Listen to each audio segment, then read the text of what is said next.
Look who's back, guys. Jay's here. Time to do some redesigning? We're doing some redesigning finally, Jacques. We have disrespected this garden so much. It's just empty. Say hi, Paul. It's gone. So we have taken down the loofah arch, Jacques. We've got some loofahs here down on the ground, but it's been, I don't know, a couple weeks at least of just leaving this barren, and it's very disrespectful. Yeah, and you said it's like 30 by 30? It's about 30 feet by 30 feet. So now we have to come up with how you want to scape this. So this is the beginning of that process. We're kind of looking at the space and saying, what do we want to design here for next year? How permanent do we want it to be?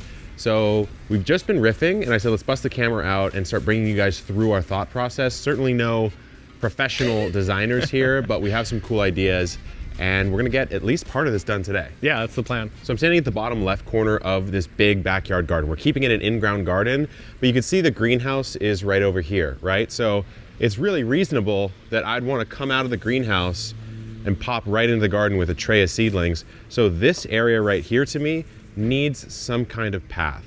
But I have a lot of bed over here still from the first time that I designed this that I still want to use. And I had this idea of why not put maybe a 2-foot border line in here. So like a curving, meandering border. So it'll probably be about this wide, and it'll come in like this. It'll meander around. It'll come over here. And we're gonna use that, this is an idea I got from you, Jacques, to do like a pollinator patch, a straw flower patch, something that grows nice and tall, has a lot of like sort of visual beauty to it. And that's the first thing I've got in mind. Yeah, and the idea is that it's kind of matching the curve of your pathway that's already in place, right? Yeah, it doesn't perfectly match that curve because that thing comes out pretty darn far, but you could always expand it playing in the off future. the element. Yeah, totally. The other consideration is where the pathway is gonna go. So from here, you're coming out of the shed. A natural point to start at the garden is right on the corner. So there's this point here, and you might think, do we want some curve to it? Do we wanna do a straight line? There's a lot of options here, but I like the idea of playing off the pathway from the actual greenhouse too, and maybe there's like a meeting point in the middle or something. I've thought about that for a while. So you have this one static tree. Yeah. That's not moving. That's actually probably growing a little bit bigger. But right where you're standing, Jacques, is pretty much the middle of this 30 by 30 foot bed. I do like the idea of maybe even putting a small table. Oh, that'd be awesome. Right there, just like a tiny little like coffee table or something. Because imagine when this is grown in and that's grown in, and you're sitting right in the middle in the morning. It could be really It's a little nice. snack podium. Yeah, oh yeah, I'll be snacking. I'll be snacking. So that means that a path has to come to you from both corners.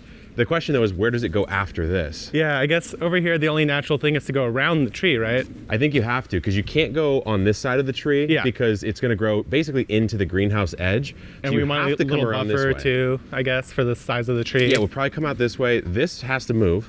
This guy. This is now in a really weird spot based on the True. new design of the garden. And then you kind of get to this area over here, which is historically what we've done our corn in, our peppers, our tomatoes. Nice long row. Yeah, and I think I like the idea of still keeping this trellis. Yeah, I agree. We just put in some peas here, which I think will look really, really nice. Yeah, especially when they're up on this net.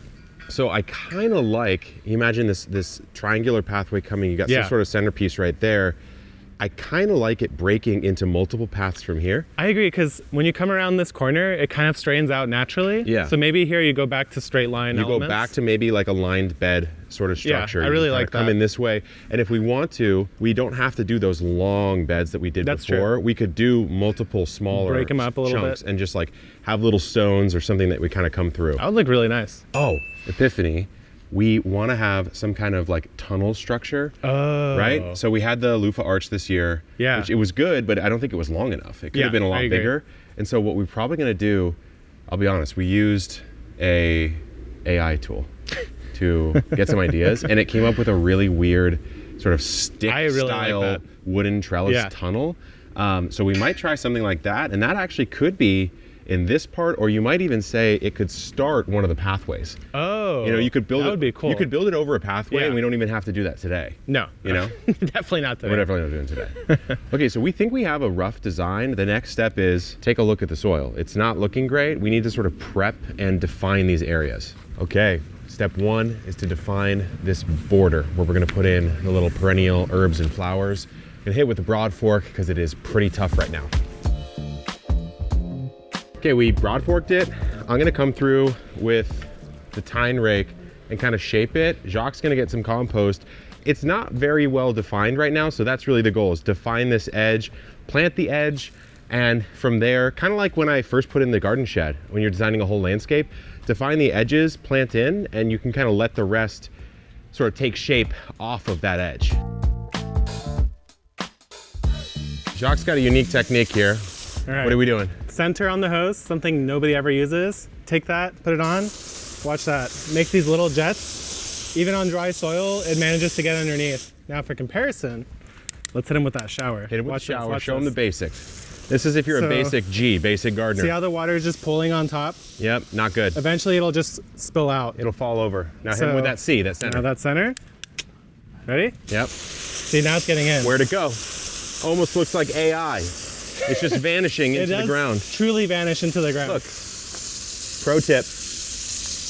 If you want to hydrate a bed quickly, so I have to say, Jacques, I mean, look at this. It's a good looking bed. Looks pretty damn good. This side is a little dry though. Yeah. But besides that, we're looking good. So take a look. This is what we have to plant in. We've got actually some really cool stuff. These are all seeds from botanical interest. We have snapdragons. We have Dusty Miller, grown from seed. Kind of rare to see that. Echinacea, really not a common one that most people grow from seed.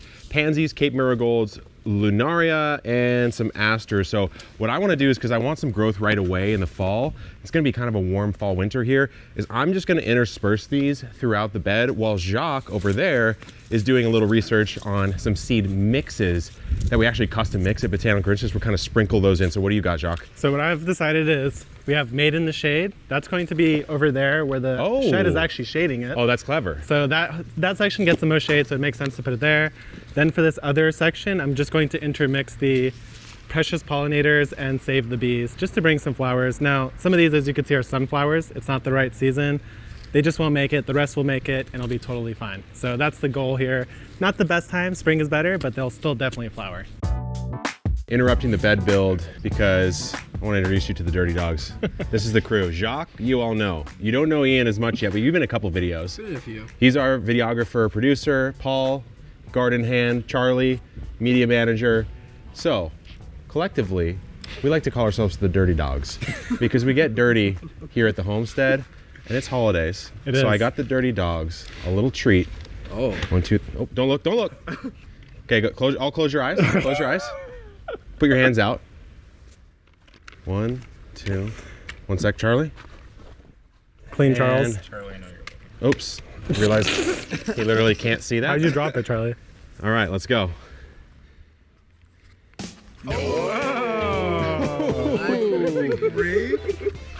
Open it up, though. Open it up. Oh, that's amazing. This is awesome. Thank you. Dirty Dogs crew. Hell yeah. And you know I had to have one for myself. So. The Dirty Dogs crew. That's a deep engraving. It's, dude. That's quality. I didn't even know they could do it. That's amazing. Wow. So it's a classic Opinel number 8, little birch handle. I like it. Birch. Yeah. Okay. Enjoy, guys. Merry Christmas. All right. Merry Carved Christmas. himself. Handle yourself. Oh, of course, of course. Wow, thank you. Okay, Jacques, we got all the flowers in. Looking good. We got the straw flowers direct sown. Man, that curve looks really I nice, know. though. It's gonna look really cool when it's blooming. Okay, so we got the Dirty Dogs crew knife, but we need to use it on something, and I want to show you the satsumas. Oh. Do you remember we planted those 2 years ago? One of the first things you ever did Absolutely. here. We didn't like the satsuma. We thought we might even replace it. Yeah. Let me tell you, it has come back with a vengeance. let's so see, let's go. let's see. Okay, it is December almost, which is basically citrus season, Jacques. Yeah, pretty much. So I want to show you this. Remember, the satsumas are the ones that just didn't do that well initially. Still looks funny. It still looks weird because there's no real main stem like protruding out. You could say it's this, but Loaded. dude, they're loaded. And this is how you know. Like, come on in. That's how you know. You come in like this. It just pops right If off. you pull it off and this comes out, it's pretty much ready to go. Dang. So, You don't even need a knife. fruits of your labor. Let's give you a taste. That's good. It's good. It's juicy, Stone fruit frenzy. sweet. Yeah. Dude, I need citrus in my life. Give it I that don't have smell any. though. Ooh. These are the exact citrus that comes in the box called California Cuties. Oh, really? Yeah. They're just satsumas? These are California Cuties. Wow. Which, back in college, $5 thing of Cali Cuties, I would slam those. Absolutely slam those. I have vitamin C. Okay, so Bear's Lime. Coming back, Jacques. Insanely fruitful, as always. Oh, this one was the navel, I think. Is it navel? Is it Washington navel? I think so. It has a navel. Let's say, or it could be the Valencia.